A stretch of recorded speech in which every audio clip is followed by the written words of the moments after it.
Of course, no sooner than we post a rant about the shooting in Pennsylvania at the synagogue, the usurper pig of a president dispatched one of his underpigs to relate a most horrifying spin on this, and I'm outraged, quite frankly. When this was shown to me, I'm going to go ahead and play it and comment. It's really pretty short. This is about halfway through. This is spokesperson Kellyanne Conway. As I've stated before, the network news is for fools. Anybody who watches it and thinks there's any objectivity there is just fooling themselves and wasting their time. It's really bad, and it's clearly scripted out to play to its small remaining audience of elder people who, for the most part, still blindly trust the government and the news like it was Walter Cronkite still, and there was some measure of decency behind it all. This Kellyanne Conway, I don't know how she sleeps at night. Listen to this. Do you need Keep reading them. Keep reading them. And by the way, Ainsley, and I know you understand this very well, the anti-religiosity in this country, that it's somehow in vogue and funny to make fun of anybody of faith, to constantly be making fun of people who express religion, the late-night comedians, the unfunny people on TV shows. It's always anti-religious. And remember, these people are gunned down in their place of worship. So basically she's blaming secular people, the secular movement, atheists in general, coded language, not even that coded really. She's saying that the anti-religious movement, the anti-religious, like it's a trend. Let me tell you something, Kellyanne Conway. The anti-religion is not a trend. It's a growing demographic.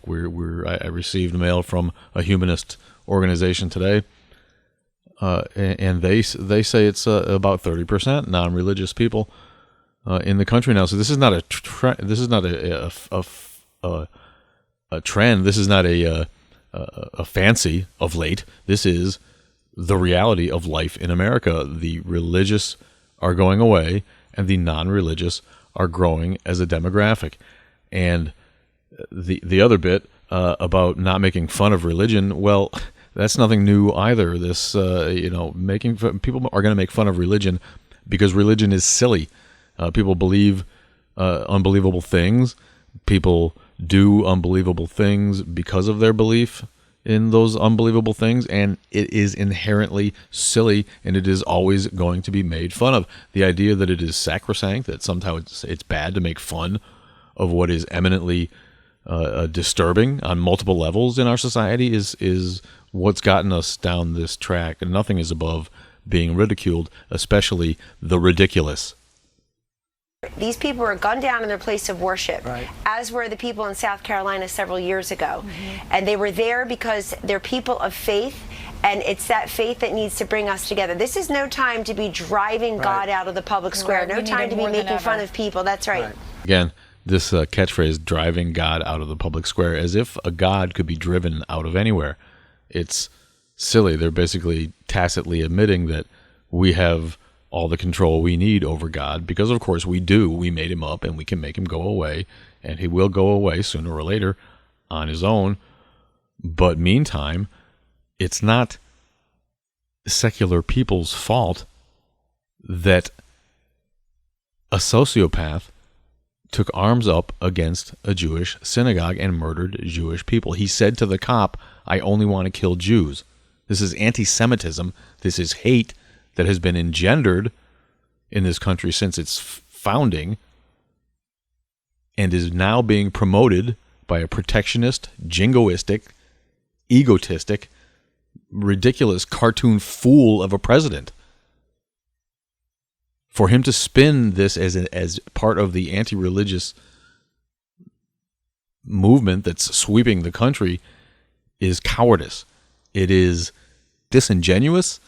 It's an attempt, again, to divert attention from the real problem in this country. A cynic could say that religion itself killed these people because they were at a religious service. If religion didn't exist, they wouldn't have been going to their Shabbat service, and they wouldn't have gotten murdered. So, of course, I would never say this, and nobody's suggesting that it's their fault, but religion in that way could be spun to be to blame for their deaths more reasonably than what Kellyanne Conway has stated from the sty, the national sty, where the head usurper pig lives, with his underpigs to do his bidding. I know you're getting paid a lot, Kellyanne, to be a talking head and to do your job for a president who doesn't care about anything except himself. But the last thing to blame for any of this is secular people, reasonable people, people who are looking for evidence and reason to be the guiding forces behind public decision-making, not people's personal mythology. Driving God from the public square doesn't need to be done. God is leaving the public square because people are becoming less religious. Why? Because religion is silly, bigoted, intolerant by nature, and an intellectual absurdity that is hard to justify in the human mind in 2018. It's a self-help mechanism. It's your right as an American to be religious. I will defend to the death everybody's right to be religious, especially these peaceful Jewish people who ended up murdered at the hands of someone who, if he's not Christian today, was almost certainly raised. We can look at that, and maybe Jason can put that up on the graphic. Was almost certainly raised in the Christian tradition, and was in fact taking out his hate against Jews because the leadership in this country is showing people that they can do what they want, they can take what they want, and that's what's cool. If you see something that you like, you just take it, and screw the guy that you step on to get it. That's what we got going, and it's all going to end up just stepping on you. So you might think you're on the right side of things now, and you might think it's cool to support a boob like this and to support someone who sends out people to blame peace-loving, science-seeking, reasonable people in a general way for this massacre that was perpetrated by a hater that goes along with the hate-filled governance of the formerly great United States of America. It's just embarrassing. Kellyanne Conway, I guess I'll see you in hell, man.